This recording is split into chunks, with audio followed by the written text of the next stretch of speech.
3 metros da área, sabe? E o guia não estava lá para ver, umas coisas assim, sabe? E aí, preocupado com isso, a gente, né, dentro do Conselho do Parque, sugeriu de fazer a Câmara Técnica de Segurança dos Atrativos. O Laura, presidente, a secretária de Turismo da Paraíba, secretária, e a gente recentemente teve um seminário dessa Câmara. Com a parte nacional, foi muito legal, eu falei, sobre a CDS. Você mostrou o vídeo? Foi aquele lá. E aí, paralelo a isso, tem Então a gente está super preocupado com a situação dos atrativos, aí foi até um tema sugerido de conversar um pouco sobre essa questão da segurança dos atrativos.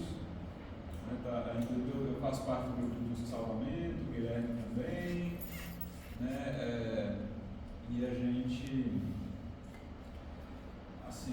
tem uma questão com o GVBS aqui que não foi para frente, né? E aí, inclusive na reunião da Câmara, a gente conversou um pouco sobre isso também, por falta dessa parte jurídica da organização do grupo, que a gente tem um GVBS de fato e a gente tem uma montanha de equipamentos no Parque Nacional, mas o grupo ele não é formalizado.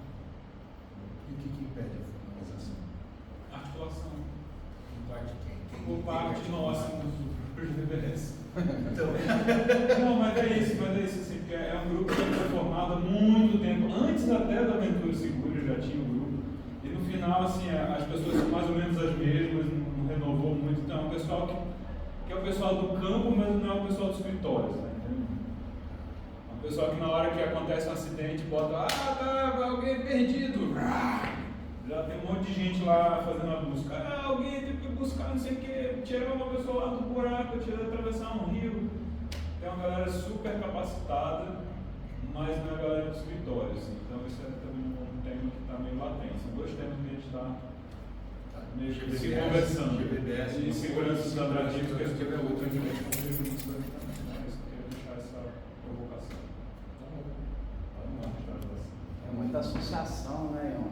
É muita associação. A gente tem quer muita associação, a gente ser presidente, nem secretário. A galera está meio traumatizada do lance de associação, aí tem servitura, aí tem aviadeiros, aí criaram agora da rota, aí não sei o que, aí CBCV, agenda. Então, assim, é isso, pessoal. Tá. Deixa eu, antes do Mauro fazer o comentário, deixa eu só compartilhar aqui com vocês. Não, está à vontade, estamos de papo.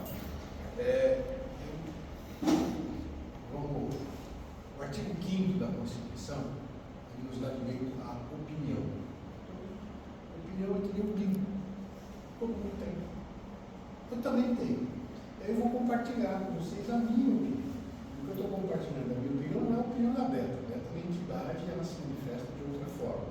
Eu falo pela Beta, mas aqui eu estou manifestando uma opinião. E eu sempre faço, é uma brincadeira, mas é uma brincadeira que eu levo a sério. A minha nota para o turismo brasileiro, de 0 a 1000, sendo 0 horrível e 1000 paraíso, minha nota é 3. 1, 2, 3. Aí as pessoas vão falar, mas isso é um absurdo. Então eu vou me defender, vou defender a minha tese. Evidentemente que aqui em Alto Paraíso a nota não é 3. Na Chapada não é 3. Gramado não é 3. Em Noronha não é 3. Em Petrópolis não é 3. Só que se você somar todas as áreas em que o turismo brasileiro estiver minimamente estruturado, para ter uma notazinha melhor, vamos dizer 500, a gente vai perceber que essa área toda não dá 1 milhão de quilômetros quadrados. Somado, a Cavalcante é enorme. Sim, soma Cavalcante, soma Petrópolis, soma Porto Caminha, soma o que a gente quiser juntar, a gente vai continuar tendo um território muito pequeno. Quando eu estou falando em 1 milhão, ninguém tem essa conta, ninguém fez essa consolidação. Eu vou dobrar a aposta. 2 milhões de quilômetros quadrados.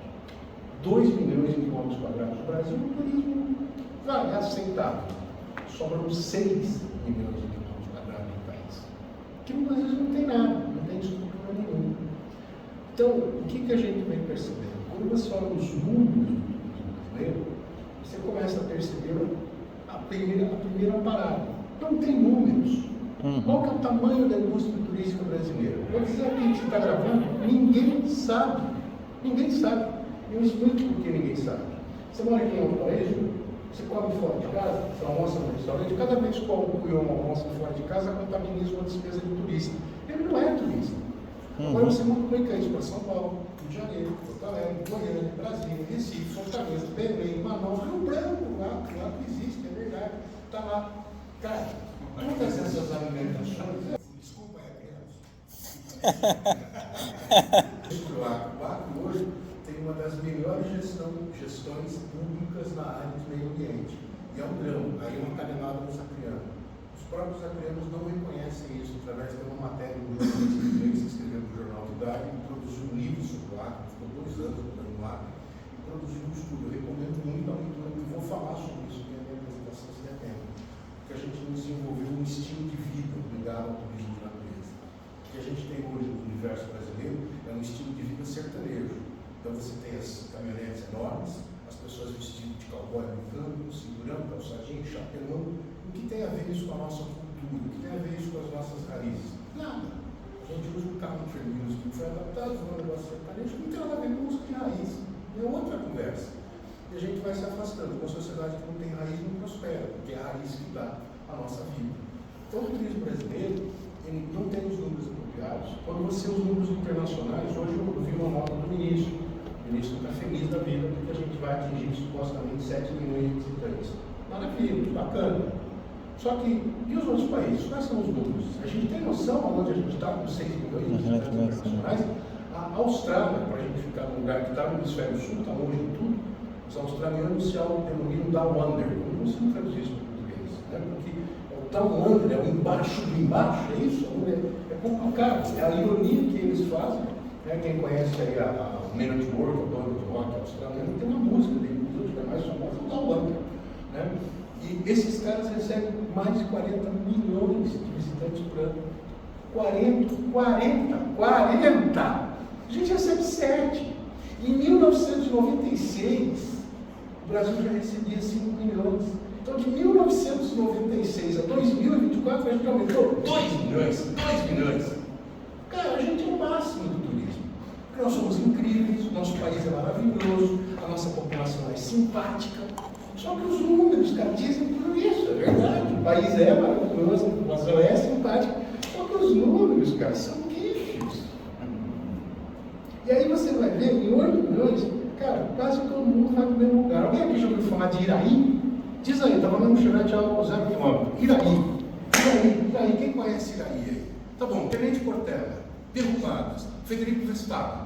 Tá bom, vou facilitar a vida de vocês. Parque Estadual do Turvo. Estou falando tudo no mesmo lugar. Vou dar mais uma dica então.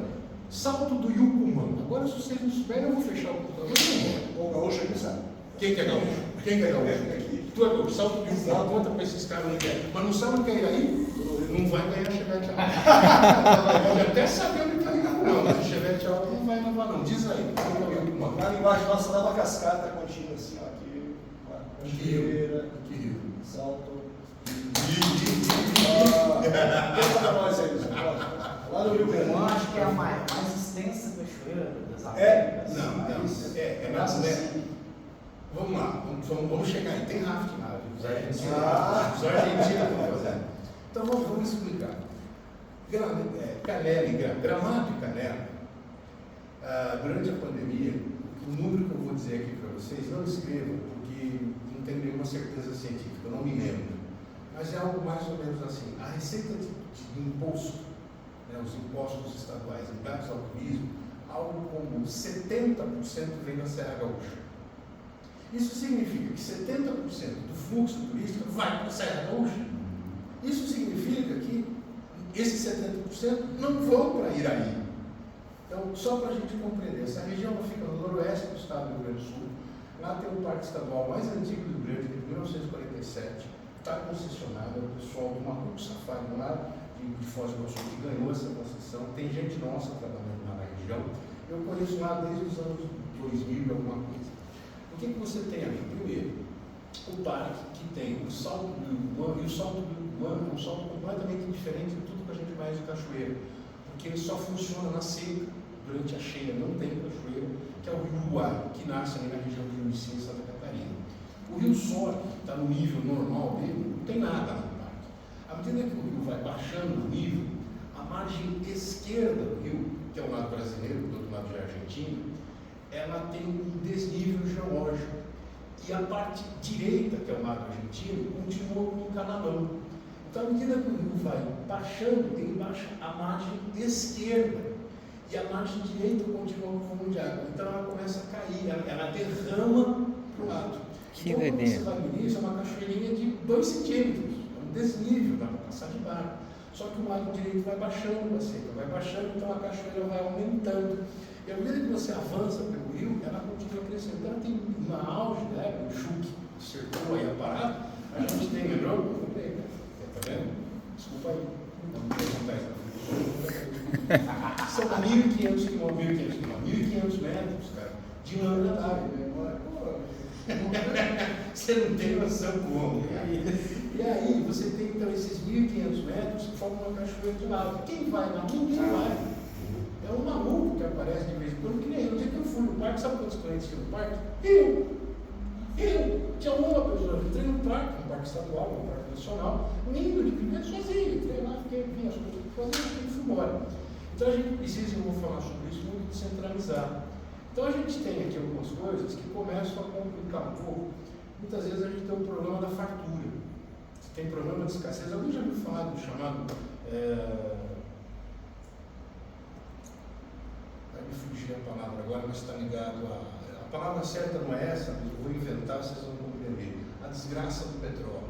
Alguém já ouviu falar sobre isso? Desgraça do petróleo? Não é desgraça, a palavra não é desgraça, mas países que têm alta renda de petróleo e têm baixos níveis de desenvolvimento social. No caso, por exemplo, da Venezuela, no caso da Nigéria, no caso de Angola, são países ricos em petróleo. O Iraque, são países ricos em petróleo, mas que não conseguiram ter maldição do petróleo. É isso que é o correto de ser usado. São países que têm uma receita expressiva com o óleo e não conseguem transformar essas receitas em benefício para o bem comum. Então, nesse contexto, alguns destinos, eu acho que o Fernando Noronha se encaixa nessa categoria, vocês aqui na Chapada se enquadram nessa categoria, que são destinos consolidados onde há uma demanda consolidada. Então, vocês têm um fluxo do turismo aqui, vocês têm uma posição absurdamente privilegiada. Primeiro, vocês estão num território que é um território absolutamente mágico, bonito, lindo, cerrado. Eu aí direito de opinião novamente, nenhum outro bioma me encanta mais do que o Cerrado, nenhum. Eu acho a Caatinga mais bonita que o Cerrado, mais bonita, artigo 5º da Constituição, porque não tem uma plasticidade, né, dos cactos, das cactáceas. Então eu acho a Caatinga plasticamente mais bonita, mas ela não tem nenhuma conotação com o Cerrado. O Cerrado é uma outra história, o Cerrado é ancestral. O Cerrado nos remete à savana africana, nos revela a ancestralidade do ser humano. Vocês têm aqui, tem água, a Caatinga não tem água. E a gente sabe que a água é vida. Então vocês estão num território que é absurdamente privilegiado. É um território rico de história, história e cultura. Os grandes patrimônios do Brasil, efetivamente, que nós temos no turismo, é natureza e cultura. A gente tem as duas coisas aqui em proporções absurdas, proporções abissais, assim, de muita coisa para colocar aqui. Vocês têm ainda mais um outro fator, 2 outros fatores. E os dois são de ordem geográfica. Vocês estão no centro do país, o que torna muito distante de diversos lugares, facilita o acesso. Cara, vocês estão do lado do maior polo de recursos do país, que é a capital federal, que suga recursos do país inteiro com o centro. Lá não tem crise. O servidor público recebe todo mês, perde emprego. Então vocês têm um mercado cativo que está a 2 horas daqui. Se isso não é um privilégio, alguém tem que me contar o que é um privilégio. Então isso gera o quê? Receita. Gera receita. Eu conheço o Alto Paraíso, desde alguém pode me ajudar. Como é o nome daquele guia que virou vereador, que virou prefeito e foi assassinado? Aqui de Alto Paraíso. Quem lembra dessa história? Prefeira? Ele foi prefeito. O prefeito. Não, foi vereador, foi guia, vereador e prefeito, mas não foi assassinado o Inter. Será que é o Inter? É o Inter. É O Inter era o filho da Neizinha, ele foi vereador, ele foi presidente da associação, foi guia, presidente da associação de guias, virou vereador, virou prefeito. Mas não foi assassinado. Não tem a parte trágica. Mas teve um prefeito, manda um abraço pro Ito. Então, alguém aqui é amigo do Ito? Cara, manda um abraço pra ele. O dia que eu falei que ele morreu, eu não sei se ele vai lembrar de mim. Tem 200% de chance que ele não vai lembrar. Em 1990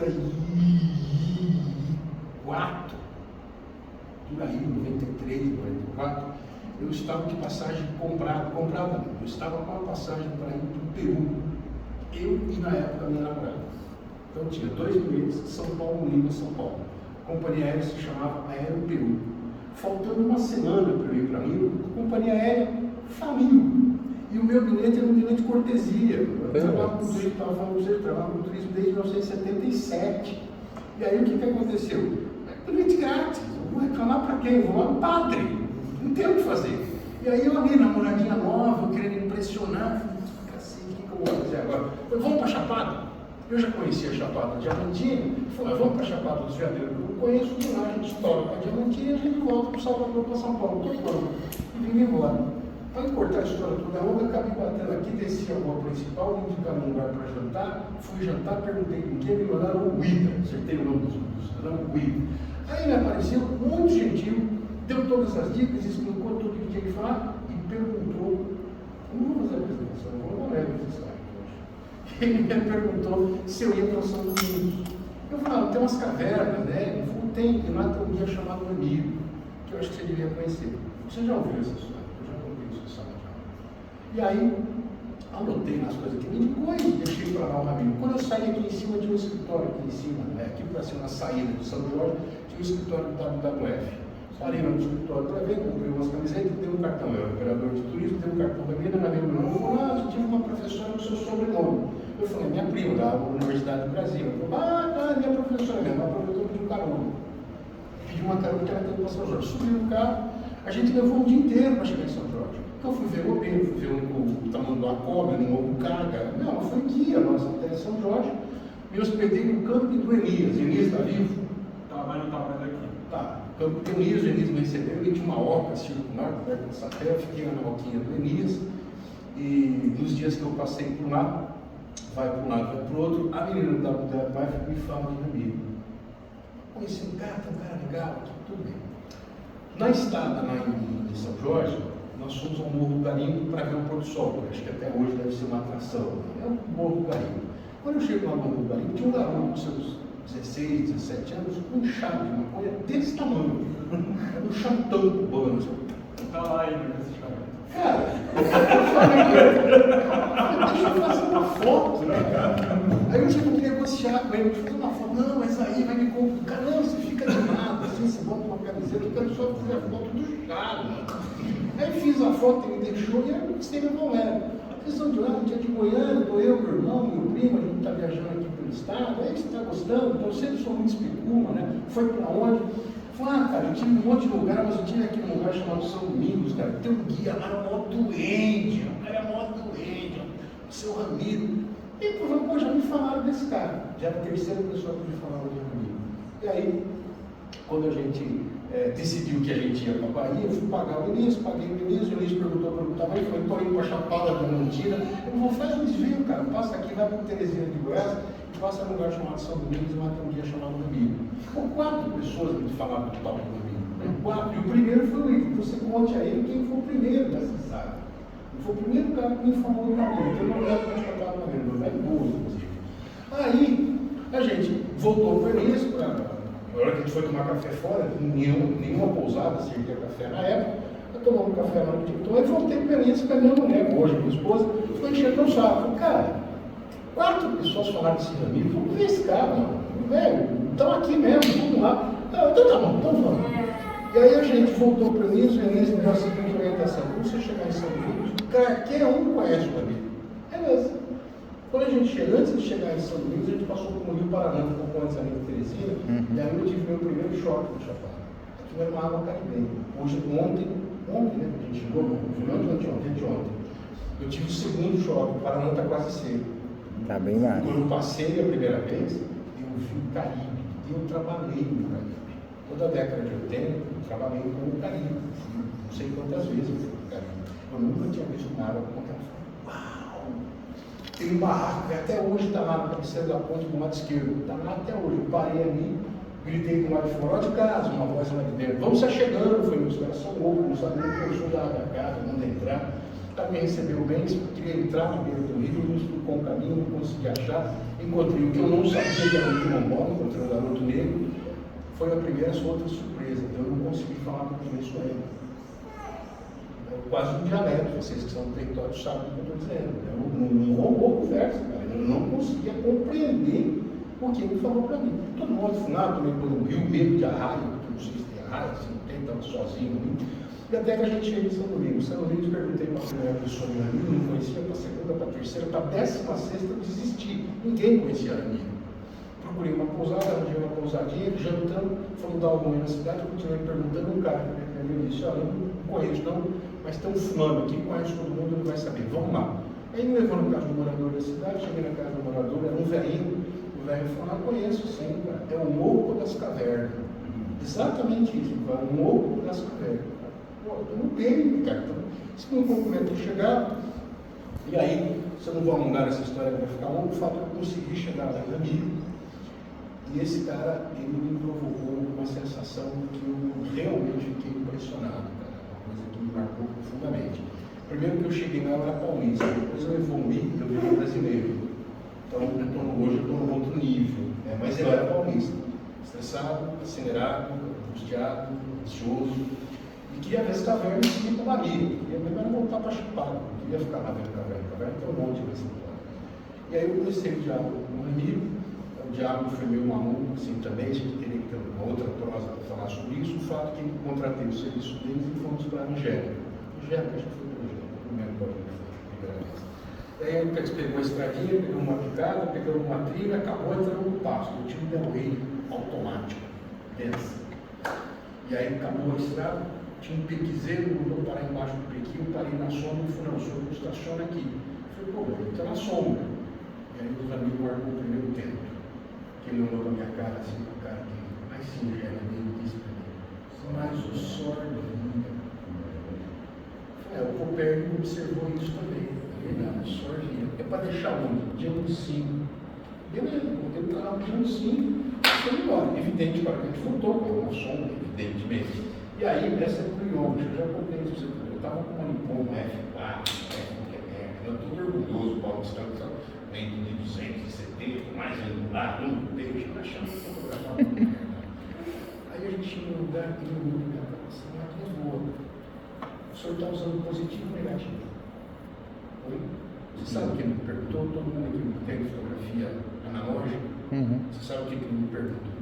Cara, o cara é um jagunço no meio do sertão, cara. Lembre-se que eu sou um operador de turismo paulista, com experiência internacional, mano. Perguntando isso, para quem não sabe, isso quem não mexeu com o filme antigo, é slide de produção de papel. O negativo você faz papel, o slide você revela o filme tão positivo. Aí o diálogo foi mais ou menos assim, positivo. Fujichroma ou Kodachrome?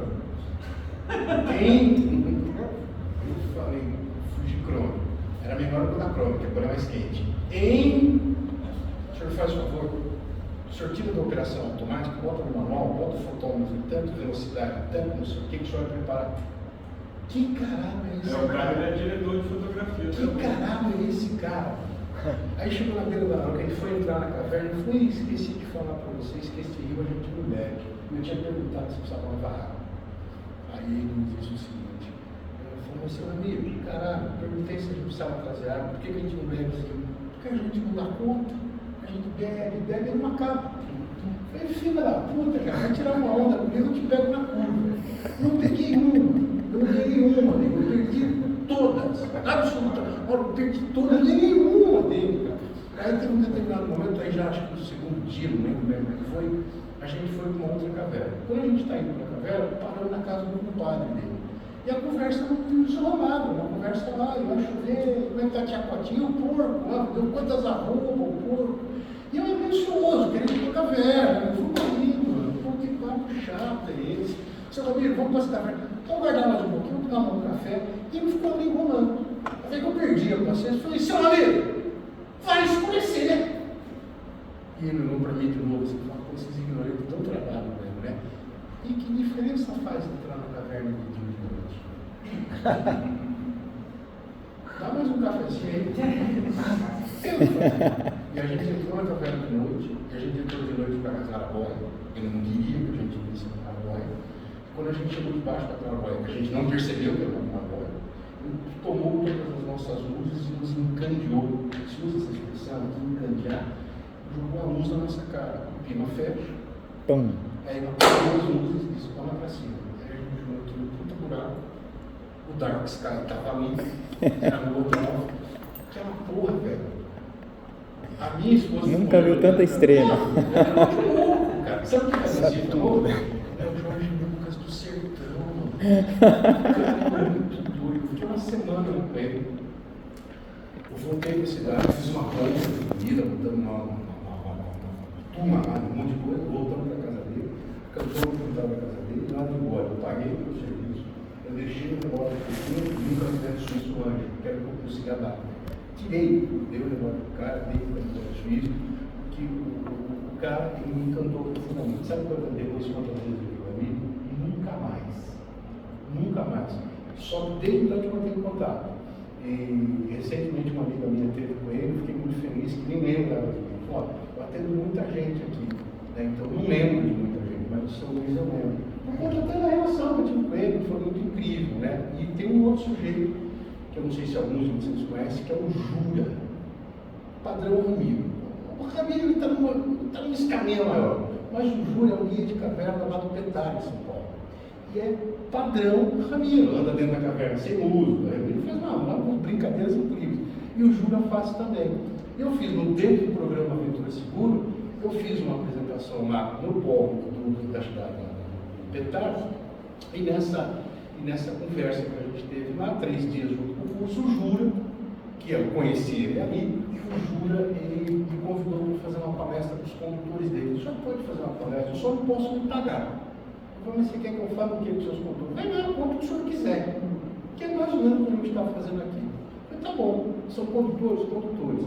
E aí eu contei do Jura, imagina, do Ramiro, que é um condutor que para mim não supera ninguém. Eu conheci um outro cara no Laos, que é um país vizinho da Tailândia, e eu estive lá também fazendo trek, e lá eu conheci um guia também de nível excepcional. Acho que seriam os 3 condutores que mais me impressionaram: o Jura, o Ramiro e outro cara que eu não vou lembrar o nome dele agora, que era lá do Laos. E aí o Jura reuniu o grupo dele, era um grupo pequeno, como esse nosso aqui, eu falei um pouco, tal, contei umas mentiras, contei a história do Ramiro, mais outras coisas, encerrou o assunto, e o Jura me pagou 2 galinhas caipira congeladas. Eu falei, galinha, então eu vou ir para São Paulo. No dia seguinte, o Jura está lá no Petar, está lá no Vale da Serra, e quem aparece lá? O Ramiro. Gente, é inacreditável. No dia seguinte da minha fala com o Jura, o Ramiro aparece com uma delegação de franceses, que foi fazer cerveja e tal. E a partir daí a gente não teve mais contato. Aí o Ion passou o contato do Ramiro para mim, eu voltei a ter contato com ele. Uma amiga minha ficou para lá recentemente, e eu conversei, já conto para vocês aqui, a força do Fabrício Amaral. A gente vai no amigo do Santos esse ano. Eu falei com o Ramiro, se tudo correr bem, quero dar um espaço para ele, e aí eu vou tentar, voltando para São Paulo semana que vem, quero ver se eu encontro o Jura, e aí fazer uma mesa com esses caras meio mandados, que são guias, condutores e tal, que eu acho que tem tudo para ensinar para a gente, né? Para mim, que eu aprendi muito com esses caras, então acho que é muita coisa para a gente fazer, é muito legal. Diga lá, quer fazer uma pergunta, você só assiste pouco. Não, eu acho interessante essa troca, porque eu conheço, não sei se eu conheço o Jura, mas eu já tive no Petar algumas vezes, eu tratava muito o branco, o petarianos lá no Petar. Desde lá, sem saber que existia as cavernas de São Domingos, eu já ouvia eles falarem. Mas acho que essa troca é bem interessante, até uma contribuição para o Brasil, né? Porque muitos não sabem o que é São Domingos. Muitos não sabem nem onde é o Petar. Moram em São Paulo e não conhecem o Petar. Isso é uma característica brasileira, né? A gente tem um problema, volta a nota 3. Porque se você ficar, você for para a Vila Paulista, no coração financeiro da cidade, fizer uma enquete, né? Quando você quer sair de férias, né? Qual é o seu desejo de férias? Cara, você vai ter mais ou menos uns 10 ou 15 lugares que todo mundo conhece, que é lugar que saiu na novela da Globo, mas quer me deixar irritado em qualquer viagem, eu fico mal-humorado. Eu quero apresentar um lugar para mim e dizer que o lugar é bacana porque foi gravado numa novela da Globo. E eu conheço, meu filho. Isso, o que você tem a ver comigo? Eu sou capaz de observar e entender a beleza do lugar sem precisar fazer uma merda da novela, cara. E a novela passa, aquilo vira um caos. Porque todo mundo que não vai a lugar nenhum quer ir a um lugar que ficou. E a coisa piorou agora por conta da presença. Vocês aqui atendem ecoturistas ou vocês atendem egoturistas? Quem que vocês estão atendendo? Quem que vocês estão atendendo? É uma pergunta, quem que vocês estão atendendo? Ecoturista ou egoturista? Os dois, eu acho. Quem que está crescendo mais? Acho que mais o ego. Eu acho, eu tenho certeza, cara. Eu fiquei sabendo lá no Japão. Ecoturistas biodesagradáveis. O cara fica 2 horas, pensa em você, o cara fica 2 horas da vida dele esperando a mina fina, tomando um goró, pra sentar na piscina. Nem entra na água. Pô, mostra a bunda, cara. Global que inventou um trem lá no negócio do útero lá, os caras ficam mais de hora numa fila, perde de fazer o passeio, perde de tomar banho no poço, vai esperar na fila para fazer a parte. Faz sentido, meu Davi? Faz sentido um negócio desse? Então aquilo que eu estava dizendo no céu, o mundo está mudando. A gente tem uma série de mudanças que estão acontecendo hoje no turismo que representam uma série de ameaças para a gente. Eu acho que vocês estão numa situação que ela é muito confortável. Ela está confortável por quê? Porque você tem um fluxo de caixa aqui. Eu não sei quanto rende aqui, mas em Bonito, por exemplo, só de comissão de agência, o movimento do turismo lá de comissão de agência gira em torno de 24 milhões de reais por ano. Isso é a comissão que é paga para uma agência de Bonito. Então, quanto está movimentando a economia lá? Certamente está movimentando, não é A diferente gente aqui. não sabe esses Então, dados. você tem uma movimentação, eu não sei qual que é o PIB turístico aqui da Chapada, da grande Chapada, mas certamente é muito grande, tem recursos efetivamente. Agora, esses recursos estão limitados, eles estão, primeiro, a questão da água, foi o que é que agora que a gente chegou, foi a água. Porque está secando. A Biomap provou para a gente que o Brasil está 30% mais seco desde os anos 70. As questões de crise climática, a gente vai ter lá no Summit esse ano, estamos trazendo a Teriana, que sofreu a enchente do Rio Grande do Sul, o Otto, que sofreu a enchente da Bahia, que a gente nem lembra mais que teve, porque a gente está num turbilhão de informações com as redes antissociais, com esse mundo de alta velocidade, que o que aconteceu ontem a gente já não lembra mais, porque é um trilhão de informações, a gente está sufocado de informações. Então, há 2 ou 3 anos, a Bahia ficou debaixo d'água, todo o sul da Bahia. Você deve conhecer lá o Rio de Contas, o Otto, você deve conhecer o Otto também. Cara, ele perdeu a casa. A base dele. Foi a base, ter computador, registro, remo, bote, colete, tudo, cara.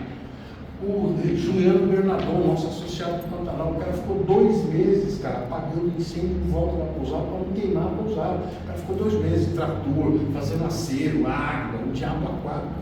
Então, a crise climática hoje é uma realidade que está presente. Quem depende de água, o Charlão, que é lá de Socorro, que tem uma operadora de rafting, a gente teve lá em 2014, ficou 4 anos seco, ele teve que montar uma empresa de cicloturismo, porque não tinha água para fazer rafting.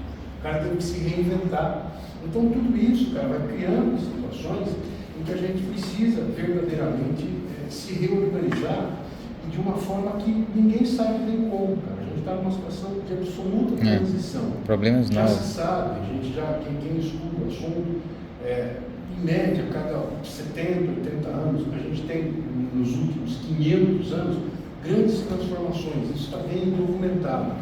E a gente está exatamente no pico de 80 anos do fim da Segunda Guerra, então entre os 70 e 80. E aí, quem tem mínimo de informação do que está acontecendo no mundo, eu não sei se vocês estão acompanhando, Israel está bombardeando o sul do Líbano agora. Ele estava atacando só a faixa de Gaza, agora ele está atacando Gaza e o Líbano. Isso não vai ficar barato, eles estão aplicando muita violência, e a violência gera violência, vai ter reação. Então a gente está escalando. A questão da guerra com a Ucrânia, ela também está escalando. E vamos ter problemas. E aí tem coisas que. Não estou aqui para fazer teoria, eu venho falar de turismo. Né? Mas o mundo está mudando de uma forma muito violenta. A gente está destruindo o cerrado para planta de soja. Como é que a gente manda soja para o exterior? Por via marítima. Se tiver uma guerra global, o tráfego marítimo vai ficar prejudicado. Porque é suprimento leva bala. É assim que funciona a guerra. E a gente está no clima de guerra. Tudo isso ligado à questão climática. E tem mais, a inteligência artificial. A inteligência artificial nós vamos usar para quê? Para produzir alimento de uma forma mais ecológica ou para produzir arma mais mortal para acabar com os nossos inimigos? As redes sociais estão criando problemas muito sérios. E a natureza, na verdade, que está imensamente ameaçada, é o nosso teatro. Então, veja, quando a gente tem um caso como esse, o Ion vem aqui e faz uma narrativa como essa, vocês identificaram o problema. Tem associação de mais e tem ação de menos. É isso que ele falou aqui. E por que não se organiza? Então, porque tem recurso, todo mundo recebe dinheiro, cada um cuida do seu umbigo e não está ninguém interessado no bem comum. Um dos slides que hoje nem vai dar tempo da gente apresentar aqui, eu faço uma pergunta. Né? Qual é o grande desafio do turismo brasileiro? O grande desafio do turismo brasileiro, na minha opinião, e de quem entende o assunto, é a ausência do entendimento do que é o bem comum. Nós estamos egoístas, nós estamos ambiciosos, nós estamos com ganância. Essa ganância está levando a uma hiperexploração. O overturismo é uma realidade. Bonito, tem atrativo. Nós temos um sujeito chamado Arthur Falsetti, lá no Mato Grosso do Sul, que é um cara extremamente responsável, um cara muito inteligente, que está fazendo um trabalho muito bonito lá. O que acontece? A gente tem bonito uma referência de qualidade. E é verdade, é uma referência de qualidade. Só que lá eles trabalharam com capacidade de carga muito limitada. Os caras estão respeitando? Não, o que eu estou dizendo aqui é tudo. No carnaval desse ano, atrativos turísticos que tinham capacidade de carga autorizada para 250 dias, a fiscalização pegou 1.000. Isso que vocês ouviram, 1.000, 1 milhar de pessoas no lugar autorizado 250. Que tipo de turismo é esse? Eu fui numa cachoeira lá na região do Vale do Petá, não, oh meu Deus do céu, tem um branco aqui da Lacamar. É o sul do estado de São Paulo, na divisa do Paraná. Ali você tem um conjunto de estuários, que você tem manguezais imensos. Tem a Ilha do Cardoso, que é um parque estadual muito bonito, e ali naquela região tem uma cachoeira que a galera no feriado vai. Eu fui um dia lá, em vez dos turistas, estava com 4 suíços. Cara, eu conhecia a cachoeira, mas eu nunca tinha ido no feriado. Galera, não tinha pedra para sentar. Não tinha pedra para sentar. Era uma muvuca, uma massa humana. Assim, eu falei, cara, não sair disso. E isso está acontecendo. Tem uma foto nessa apresentação, que pelo tempo a gente não vai conseguir fazer, que é o Monte Everest numa fila de congestionamento de gente. Essa foto vocês já viram. Cara, é o fim do mundo. O fim do mundo. Então o que acontece? Quais são os caminhos que a gente tem aqui pela frente? Está difícil a gente resolver. O que me parece que a gente precisa é dar um salto de qualificação e profissionalismo na nossa atuação. Isso inclui, primeiro, na questão da regeneração da sustentabilidade e capacidade de carga. A questão da segurança é importante? Claro que é. Só que a questão da segurança, aberta, e a gente se orgulha muito disso, a gente vem trabalhando nesse tema desde o final dos anos 90, sem fazer parte do JET. O IOM é um dos fundadores da BETA. Só temos 6, viu? Eu, você e mais 4 lá. Então, não sai, meu. Que foram mais a gente é o pioneiro, velho. Sobrou 6. Por quê? Os outros morreram? Não, cara, porque eu vou te explicar. Porque as pessoas do Brasil não têm a menor preocupação com o coletivo. Eu estou na BETA, hoje eu não tenho escritório, eu mantenho um escritório fixo, só que a gente não usa. A gente não usa escritório fixo regularmente desde 2014. Desde 2014 a gente é online. Desde 2014. E aí eu estou lá no escritório, aí um gaiato liga, toca o telefone aberto, boa tarde, Luiz falando, pois não, e o cara me faz a seguinte pergunta: se eu me associar a BETA, eu ganho o quê? A minha resposta é direta, padrão, então entre você, um boleto para pagar. Gostei. Hoje faz essa pergunta. Boleto para pagar. Aí não. Então, e aí a pergunta é, e aí? Você veio aqui, você veio em busca de querer alguma coisa, ou seja, você vai querer se associar para ganhar um pincomé, para ganhar um bonezinho, ou você está preocupado com o turismo de natureza do Brasil, quer fazer parte de uma associação que luta para fazer um turismo de qualidade, sustentável, seguro, decente, que dê orgulho para todos nós.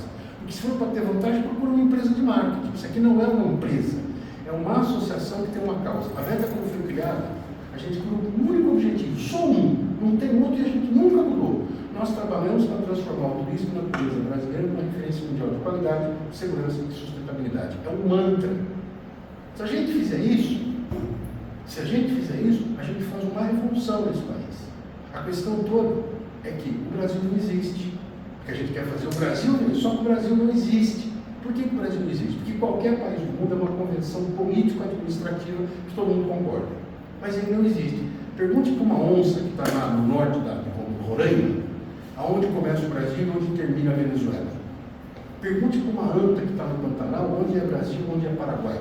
Onde é Brasil, onde é Bolívia. Isso não existe. São convenções. Então, se a gente quer fazer o turismo brasileiro no Brasil que não existe, o que a gente faz? Então vamos diminuir, vamos voltar isso aqui para as unidades federadas. Vamos para Goiás.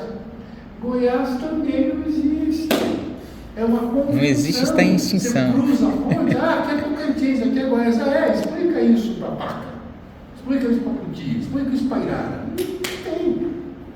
Alto Paraíso é real. O Brasil acontece no município, acontece no polo. Então, se a gente quer transformar o turismo brasileiro de verdade, a gente tem que transformar o território. E o território são ilhas. E aí a responsabilidade de vocês. A gente tem uma marca, que a Beta usa, que é um caminho.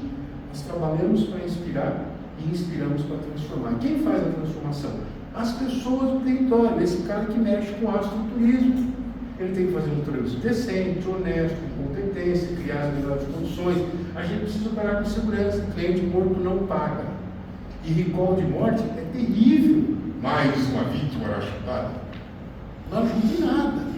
Não ajuda em nada. É a única coisa que a gente, para buscar alguma coisa positiva, é que quando tem algum acidente aqui, a gente fica muito orgulhoso que a travessia está sempre atenta, está envolvida no resgate. E está envolvido, tem um trabalho muito sério, isso para a gente é muito importante, que é um associado nosso.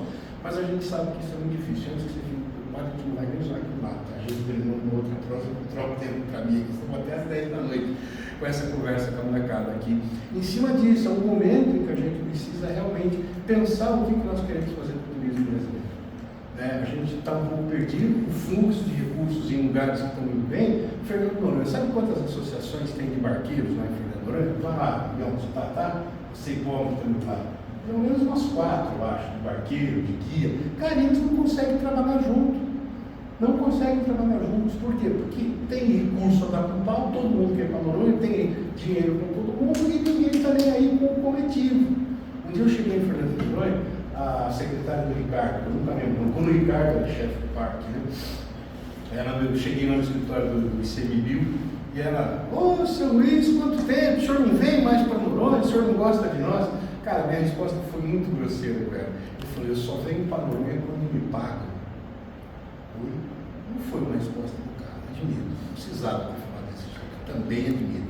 Mas foi espontâneo, porque é um lugar, cara, em que o turismo está deformado. Ninguém vai para Noronha para curtir a natureza, cara. As pessoas vão por conta do status, para beber cerveja na praia. Para beber cerveja na praia, eu vou lá em Praia Grande, cara. Eu já tem um apartamento lá, não vou gastar para ficar na sua casa. Eu vou na praia comprar cerveja. O Noronha é um parque nacional marinho, cara, um lugar incrível, tá? As pessoas não estão ligadas nisso. Então a gente tem desafios hoje de educar o turista desse turismo do futuro. Então esse turismo do futuro, ele não está desenhado, ninguém tem essa forma. Nós da Beta, aí falando muito da Beta, a gente acredita que, em primeiro lugar, segurança é uma questão óbvia de vida. Só que isso hoje é uma conquista que já está feita. A Parque Tour está lá, o meu está trabalhando lá na Parque Tour, tem outros projetos em andamento. Por quê? Porque todo o programa de concessão de unidade de conservação no Brasil, todo, eles têm um termo de referência na necessidade de implementação do sistema de gestão de segurança. E aí, o que a gente fala aqui, dentro do macro, né, e eu realmente não vou usar slide, tá, gente? Não vamos fazer essa apresentação, não levar esse papo aqui, eu acho que vai funcionar melhor. A gente tem 3 problemas hoje que são estruturais dentro do turismo brasileiro. O primeiro deles, é que quando eu falo Brasil, não adianta a gente ficar aqui achalado, é o Brasil. Em primeiro lugar, informalidade. Ninguém tem noção do tamanho da informalidade brasileira. Eu suponho que, numa média geral, não é menos do que metade. Ou seja, metade da indústria turística brasileira não existe. Tem base científica? Nenhuma. Eu tive o ano passado numa região do Nordeste, que eu não vou dizer qual, para não queimar o filme de ninguém, e eu fui numa cidade, o principal produto turístico, uma cidade histórica, muito bonita, uma região de montanha, e o principal produto que eles oferecem lá é um circuito rodoviário. Eles têm umas veraneiras, igual a mim, e tem um circuito que você sai do hotel, vai para o ponto A, para o ponto B, para o ponto C, para o ponto D, para o ponto F, para o ponto J, para o ponto H e volta para o hotel, leva o dia inteiro.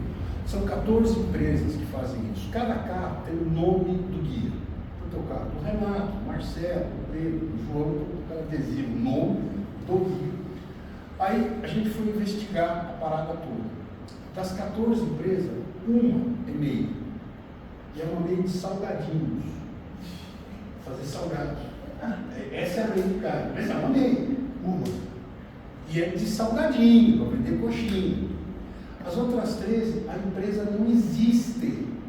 Aí eu entrei no carro, como eu disse, é uma veraneio, eu tenho um veraneio. Nossa, que veraneio maneiro. E fui puxar o cinto, para vestir o cinto. O motorista falou, isso é um êxito, não carece, que ninguém usa cinto. Oi? E o Código Brasileiro de Trânsito? O quê? É o quê? É o quê? Cara, é um nível. Então a informalidade é a graça do país.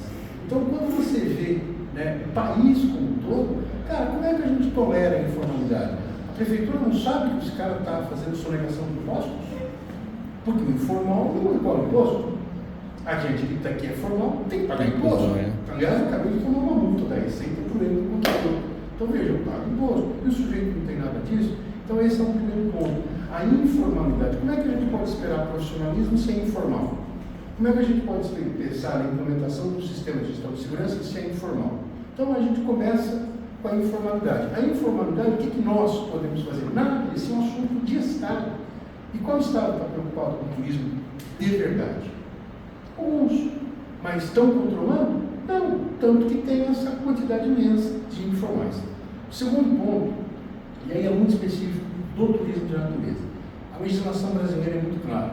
Né? A gente teve agora recentemente, uma semana, a mudança da Lei Geral do Turismo. A lei ficou melhor, a gente achou que ela ficou melhor. Né? Quem entende das leis fez uma avaliação, ficou satisfeito, da nossa parte a gente ficou satisfeito. Porém, além disso, além da Lei Geral do Turismo, o decreto que é regulamento, o Código de Defesa do Consumidor vai no mesmo caminho, eu tenho certeza que vocês sabem disso.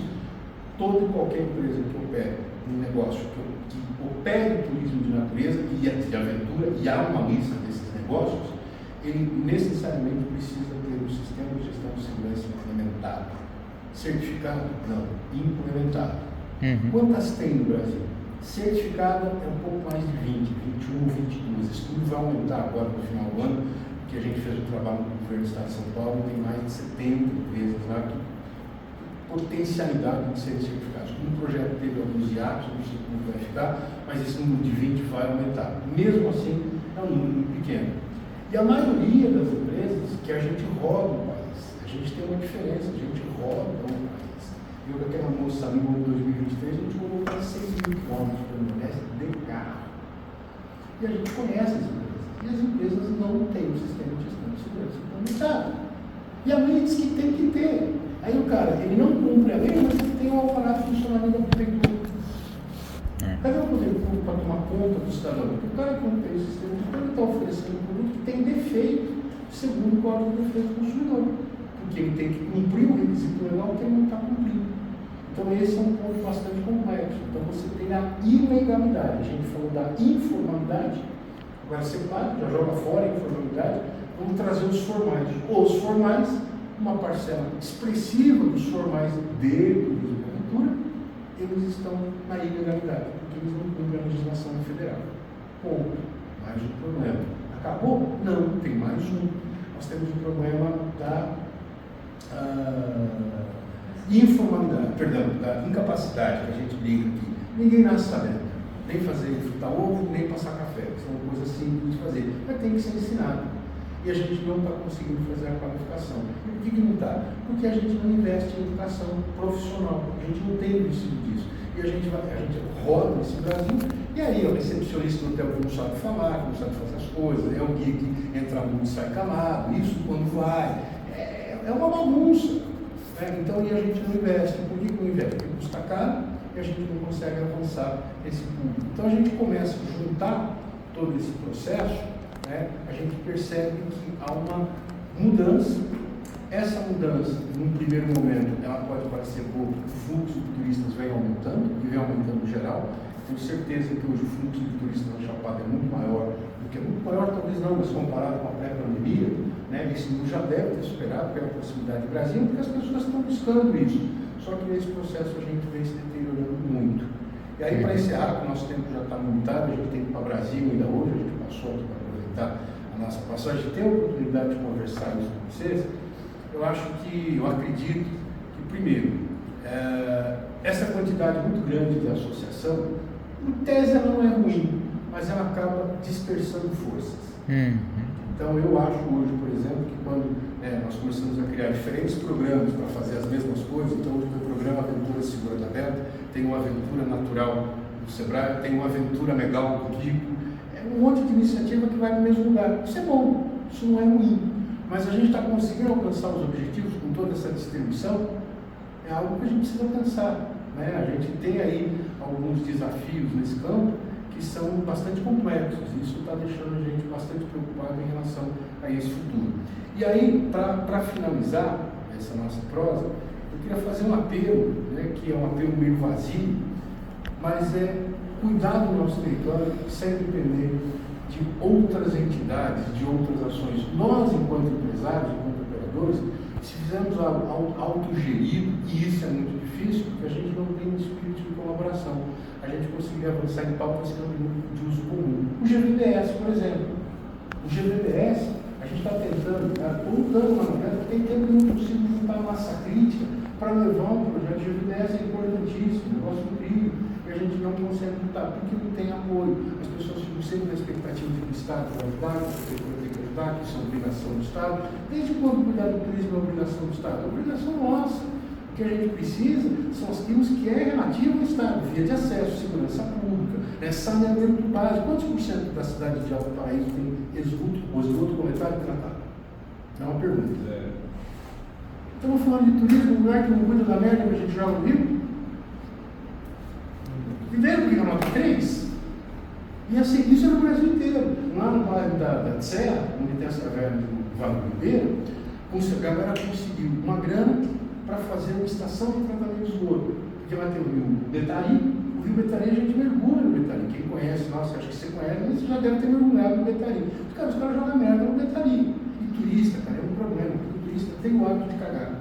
Coisa impressionante, eu sei que vocês não acreditam, não é verdade, isso aí é verdade, o turista caga. E aí, se tiver mais turista, você vai ter por óbvio mais merda. E vai fazer o quê? Joga no rio. Aí conseguiram uma grana para fazer uma estação de tratamento de esgoto. Deram uma cambota na lei lá, na grana que veio para fazer a estação de esgoto, sabe o que fizeram? Asfaltaram a estrada para facilitar a chegada do turista, que vai trazer dinheiro. A estação de esgoto vai trazer dinheiro? Claro que não. O turista traz. Então, ao invés de investir na estação de esgoto, vamos investir na estrada, deixar a estrada melhor, porque você nem queimando petróleo, produzindo gases de efeito estufa, vai chegar mais gente, vamos pagar mais, vamos jogar mais no rio, mas o dinheiro vai entrar, mano. É a grana. A gente acredita que se a gente fosse pautar só para a grana, vai todo mundo morrer afogado, sufocado pelo dinheiro. O mundo está numa outra fase. Se a gente não salvar os recursos naturais que a gente tem, não vai sobrar natureza para aquele garoto que está lá no fundo do colo da terra. Porque o tempo nosso acabou. Quem não leu o artigo do Carlos Nobre da semana passada, publicado no UOL, recomendo a leitura. O Carlos Nobre, que é um dos mais prestigiados cientistas do planeta, jogou a toalha.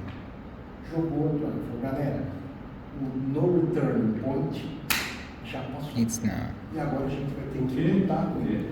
Já passou o desencadeamento. São Paulo essa semana foi 39 graus no dia, 12 no outro. Eu tenho noção do que é isso? O nível de chuva, caindo granizo do tamanho de uma bola. A Grécia está pegando fogo. Quem gosta de azeite aqui? Também tu gosta de azeite? Nós de ovo, né? Quer dizer, ovo, né? Então, veja, a situação só vai piorar. Você sabe que o azeite está por cá? Porque não chove na Espanha há 3 anos. No início da crise, tinha 700 mil toneladas de óleo estocado. Hoje tem 199 e não vai ter produção. E nem da Grécia que está pegando fogo, nem de Portugal que está pegando fogo. Eu escrevo numa revista chamada 60 Mais para velhinhos como eu. Turismo de aventura para os velhinhos. Quando eu completei 60 anos, eu fui convidado para escrever na revista e eu estou escrevendo. Hoje a gente estava conversando sobre isso, na edição do mês que vem eu vou escrever sobre fogo.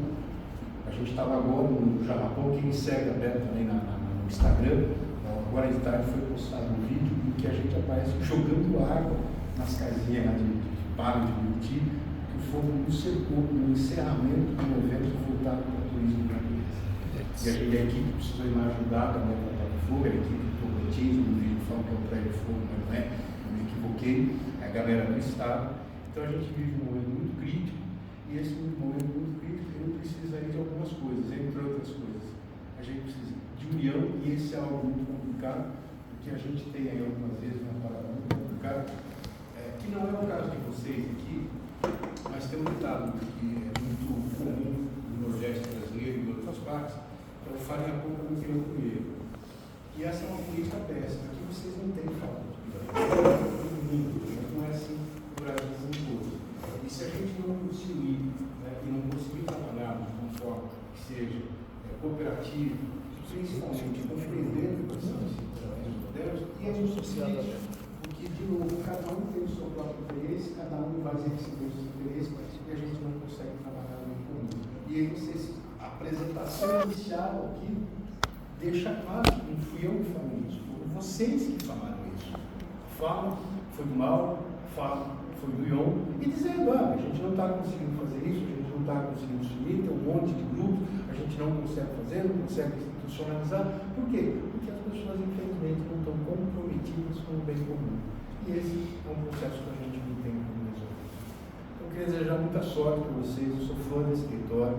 Queria falar um pouco de uma conversa que eu tive com o pessoal da Goiás Turismo, que eles estão com a gente apoiando desde 2020, a gente tenta fazer uma beta summit aqui, lembra disso? A gente tentou, conversou muito com a Goiás Turismo, mal participou da história, antes da pandemia. A bola foi bater na trave. A bola bateu na trave, e agora a gente, tivemos um hiato aí, mas agora junto com a Goiás Turismo, a gente está bem próximo deles. Importante para a gente estar com vocês através já era o Fabrício, já era o Fabrício. Não, deu tudo certo, Fabrício, mas o mais bacana é que agora estamos apoiando no Summit, vai haver um stand do Estado de Goiás no Aberto Summit. O Estado vem trabalhando com a candidatura, eles vão trazer o remote para cá, o ano que vem, você deve estar a par disso, não sei se vocês estão a par. O remote é um evento junto com a candidatura, vão trazer compradores internacionais, vai ser aqui no território da Chapada. A Goiás Turismo está comprometido nas conversas que nós estamos tendo, inclusive para ir ao Summit desse ano, que agora, no mês que vem, lá em Foz do Iguaçu, e vai uma delegação. Também o pessoal do SEBRAE está tentando organizar uma aula cultiva, uma missão.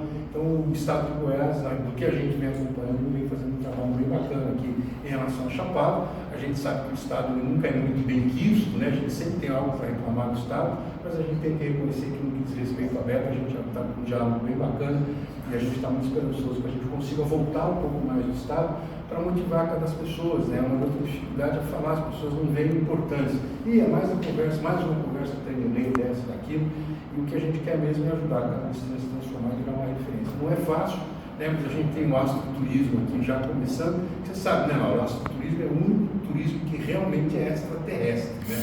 Essa conversa Está no lugar certo. Está no lugar certo. Aqui é o local. Esse tema vai estar no Congresso da Beta. Queria Muito bom. convidá-los a participar de 30 de outubro a 2 de novembro em Foz do Iguaçu. Tem uma experiência no parque também. Tem uma experiência no parque. Exatamente. Então, o parque ele, são céus escuros, os dark skies. Então a poluição visual hoje, a poluição luminosa, perdão, é algo que vem atrapalhando tudo isso, mas esse é todo um processo de transformação. E aí para encerrar mesmo, a inveja é uma força muito poderosa, muito poderosa. E a gente precisa estimular as boas iniciativas, as boas práticas, para que empresas que sejam inovadoras, que estejam um pouquinho mais à frente. Eu estava esses dias numa reunião do Conselho Nacional de Turismo, eu sou conselheiro lá, e um dos conselheiros deu a solução para o turismo brasileiro. Anota aí, não, você que é um cara antenado. A solução para o turismo brasileiro é construir resorts do Nordeste. E aqui na Chapada também. Então, Tá o risco. Tá rolando então, é isso. Vamos voltar ao século XX. E eu estou preocupado com o 22, né? Nem com o 21. Tem gente querendo voltar no passado. Fica difícil. Então, vocês que deram o trabalho de estar aqui com a gente hoje, eu agradeço muito a presença. Desculpa não fazer a apresentação, a gente agarrou um papo aqui. Eu acho que o papo ficou mais legal do que uma apresentação um pouco mais formal. Convidá-los a conhecer mais o trabalho da Beta. A gente tem feito um trabalho hoje muito intenso, do mundo político. A gente trabalha no Brasil, as câmaras temáticas. São 6 câmaras, né, Thais? 6 câmaras que a gente opera, câmara de sustentabilidade, segurança, enfim, são várias modalidades. A gente vem contribuindo muito com isso. Numa série de reformas que o Ministério vem encabeçando, a gente vem atuando, e a Beta nunca parou de fazer capacitação. A gente continua fazendo. Hoje tem uma turma que está fazendo um curso de SGS online conosco, e a gente vem desenvolvendo novas ferramentas desde o começo deste ano aqui. A atual diretoria colocou como meta para a gente fazer um trabalho de qualificação mais robusto. Então, nos próximos 5 anos, a gente está com um plano que é um plano de longo prazo, não de 5 anos, é longo prazo no Brasil, onde a gente quer fazer uma revolução até para capacitar turistas. Um dos temas do Congresso esse ano não vai ser só astroturismo. Um dos temas que eu estou bem feliz é uma palestra, e eu achei a palestrante que eu precisava, que se chama Educação Comportamental para Turistas. Porque a gente precisa, além de capacitar os profissionais, capacitar o turista. O turista tem o poder na carteira. É ele que escolhe o que ele compra, é ele que escolhe o que ele consome. E esses caras estão consumindo com irresponsabilidade.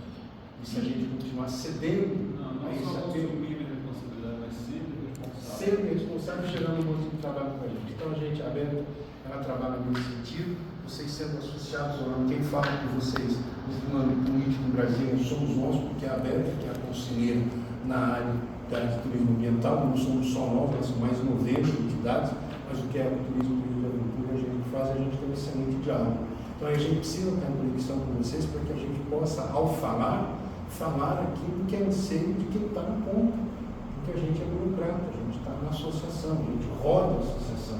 Então o associado é o cara que precisa se apropriar da associação e dizer para nós o que a gente precisa falar, para que a gente possa defender o que As escuta. de verdade, desejo para vocês um sucesso. A minha primeira relação aqui com a Chapada foi incrível, foi mágico. O Ramiro foi um cara que me empolgou muito, um sujeito que eu tenho um respeito, uma admiração gigantesca por ele. E todas as vezes que eu estive aqui, eu vivi a sensação boa de estar no Cerrado. Existe uma palavra em hebraico que eu nunca lembro, portanto eu não vou explicar, porque eu não lembro, mas é uma palavra de difícil tradução, como é Wanderlust em alemão. Essa eu sei a tradução, você já deve ter visto, comum encontrar. Wanderlust, a tradução dela é um desejo irrefreável de viajar, ou algo parecido com isso, uma vontade muito grande de viajar. E na língua hebraica tem uma palavra que diz algo que é sobre uma saudade de um lugar que você não conhece. E o Cerrado para mim é isso. O cheiro do Cerrado é uma sensação de ancestralidade. Cara, isso aqui é minha casa. Por que é minha casa? Provavelmente pelo cérebro reptiliano, pelas camadas mais profundas que está na nossa mente, que a gente veio da savana. A gente estava lá, né, na árvore, a gente resolveu descer e foi para a savana. A savana é isso que a gente tem aqui. Quando você chega aqui, encontra o cristal, encontra a rocha, encontra a água, encontra essa natureza, encontra os bichos, encontra esse céu estremado, e esse camurão todo dia, o friozinho durante a noite, a comunidade, a cultura, tudo isso que gira o povo, cara, é um baita destino. E aí eu torço para que vocês consigam evoluir disso.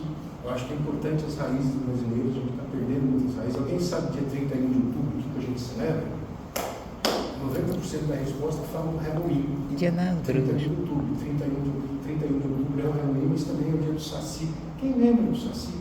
A Beta tem uma série de troféus, que é o Troféu Brasil Natural, e os troféus têm nomes, né? A gente tem o troféu Macaco Prego, Onça Pintada, e a gente tem um que é a Escoma do Pulo. São 6 prêmios, são 6 troféus, eu não consigo falar plural do troféu. E depois dos 6 agraciados, na internet, um deles vai ser selecionado pelo grupo para ganhar um segundo troféu, que é a Escoma do Pulo. E esse troféu é o troféu Curupira. A maioria das pessoas não tem a menor ideia do que é o Curupira, nem por que a gente escolheu o Curupira para ser troféu. Por que ele é esse troféu? Então a gente perde a nossa raiz, e eu finalizo com isso. O povo que perde a raiz, a arte fenece. A gente precisa da raiz. E a gente precisa criar um turismo brasileiro de natureza. Esse produto não existe, ele tem que ser criado. E a gente trabalha para inspirar. Quem transforma, quem vai criar são vocês. Então eu desejo muita sorte, Obrigado. acompanhe o nosso trabalho, veja o que a gente está fazendo e, na medida do possível, venham para perto porque a gente precisa localizar. Nós já somos pequenos, né? Somos poucos, hoje nós somos de 120 associados, mas são associados que estão comprometidos no maior. Eu vou correr um risco agora de falar bobagem, o senhor acabou de chegar, eu estou desconfiado que é da parte tua. Desculpa o atraso, Não, eu fui tá preso em tranquilo. Brasília, mas fiz questão para Então, divulgar obrigado, vocês. o senhor é associado nosso também. É o Weber. Infelizmente eu fico em São Paulo, não fico aqui. Nós também. A vida não é perfeita. Não, mas o senhor vem aqui por regularidade, está tudo certo. Né? Eu só vou dar uma puxada na orelha do Tenec, que eu falei que eu vinha para cá esses dias. O Tenec deve estar perdido em algum lugar, porque ele teve que na Chapada no mês passado, não é isso? E agora não tem menor que ele está, porque ele deu um perdido, menino, na vazou, na capoeira. Mas a gente tem acompanhado muito o jornal de vocês e a gente ficou muito feliz hoje de estar vocês, a Partitura, está entrando a Som também, está se associando com a gente, não finalizou, mas está entrando.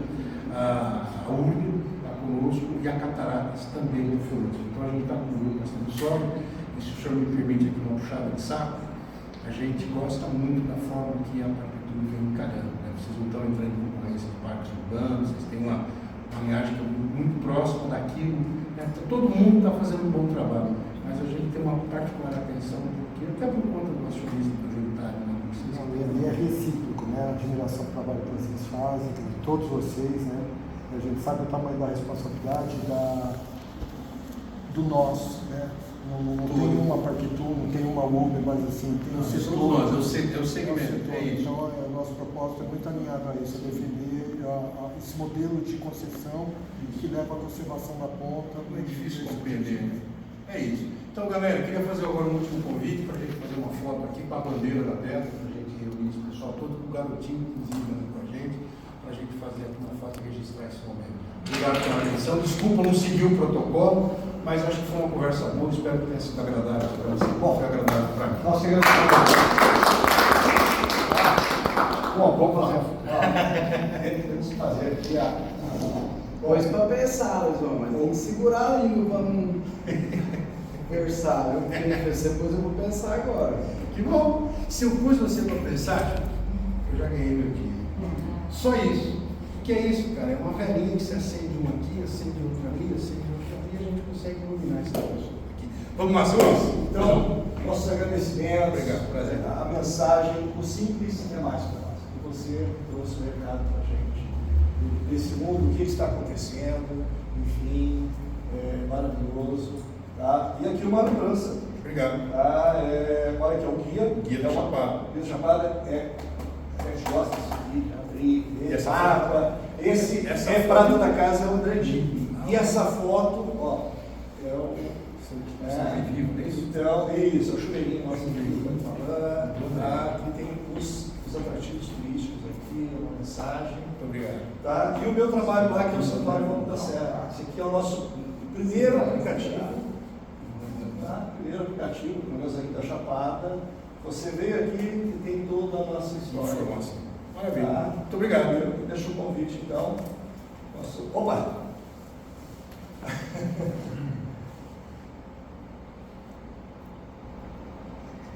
O cara vai ficando velho para enxergar e tem que apertar o som. Rio é um desafio.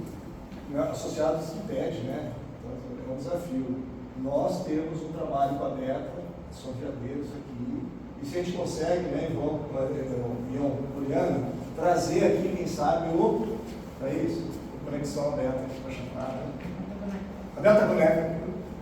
A Beta Conecta. Um desafio lançado. Como diz a revista Tri, não convida que a gente vai.